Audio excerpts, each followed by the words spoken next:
everyone, and welcome back to the Coin Drop podcast. This is not episode 112, the PAX episode, because we have a mountain of footage and content for you guys. So we recorded about 3 hours, I think, on Sunday for the PAX episode for just the public side, and then actually came home and Monday night, last night, as of time recording this, recorded another 2 hours for the Patreon side.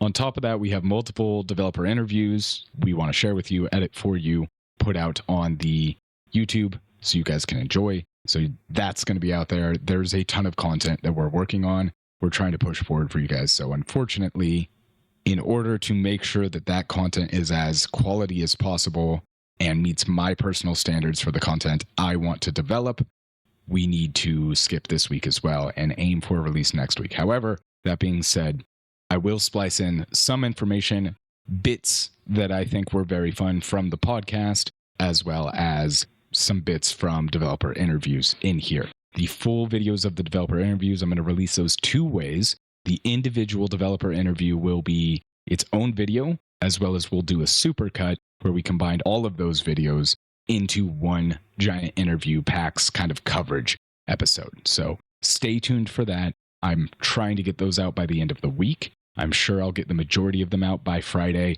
but not all of them. In addition to that, our patrons are also going to be getting an extra episode next week because I'll be recording that test episode with my new co-host Friday. So you should have that by Tuesday as well. There's a lot of content, guys. There's a lot for you guys, and I want to make sure it's as quality as I can make it.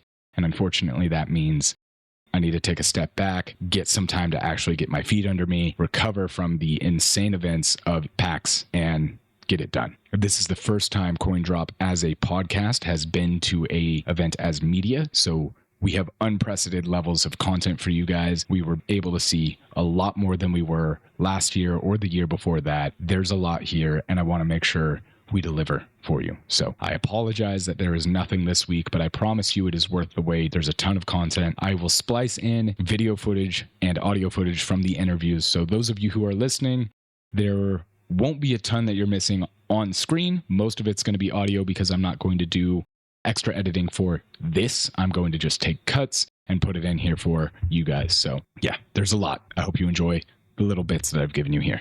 Thanks for watching. Thanks for listening.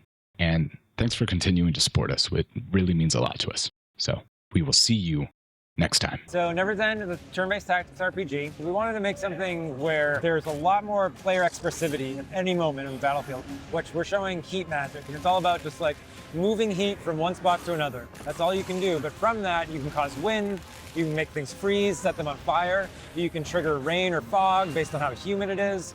And it all comes out of just one little spell. And that sort of principle is applied all over to like how melee works, to how pushing things works. Just like little simple actions that you can do are always emergent, like systemic interactions in the game. What was kind of the team's inspiration for Aether and Iron? Where did you guys come up with the idea?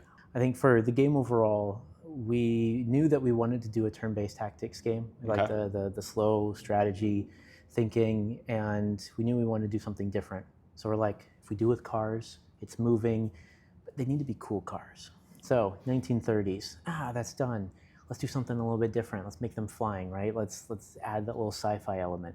But outside of that, I mean, like Gangs of New York, Philip Marlowe type of thing, old detective stuff from the 1940s. I love the old World's Fairs. My background is in history, and so a lot of the stuff that we put together is me being very excited because I read this niche little story about something that happened in like 1873, and I'm like, guys, I have to tell you about it.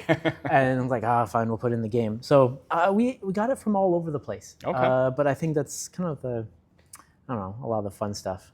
Alex, thanks for having us for the gameplay here. No, of course. We're very excited to see you back after last year when we met. So tell us what's changed in the game in the last year. So yeah, we went back to the drawing board on the backgrounds. Okay. We wanted it to look more consistent with the comic art. And so we had our art director, Rachel Bennett, who's the main comic artist for the books, actually go in and redo all the background art, bring in new character portraits, things like that. So it really helped plus up the art on the game. So for those of the viewers that didn't see our last podcast episode for last year. Tell them kind of what's the story of War of Western Deep. The game itself is an all-ages adventure game, hand animated in the classic fashion.